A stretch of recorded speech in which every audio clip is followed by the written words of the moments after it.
Verified আইডিটা হচ্ছে কারার জন্য নষ্ট করে দিছে। আমি জানি না যে আমার এই কর্ম যেখানে আমি করি, আমি কাজ করে খাচ্ছি, এই জিনিসটার উপরেও তাদের নজর দিতে হয়। আমার ছেলেটাকে নিয়ে আমার তো বাঁচতে হবে। আমাকে যদি ঠিক মতো বাঁচতেই না দেওয়া হয়, আমি কিভাবে আমার ছেলেটাকে মানে মানুষের মতো মানুষ করতে পারবো?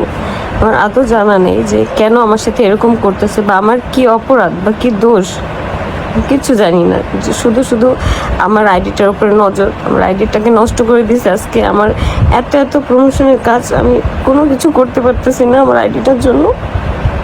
আমি শুধু এতটুকু দোয়া করবো যে আল্লাহ যেন সব কিছু বিচার করে।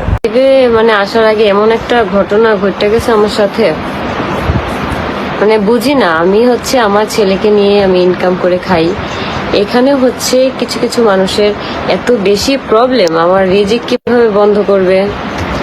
ভাই, আমার ছেলেটাকে নিয়ে তো আমার বাঁচতে হবে নাকি? মানে উঠা পড়ে লাগছে একদম আমার পেছনে, মানে পারতেছেন আমাকে একদম হ্যাঁচড়ায় ধরে নিচে নামাইতে।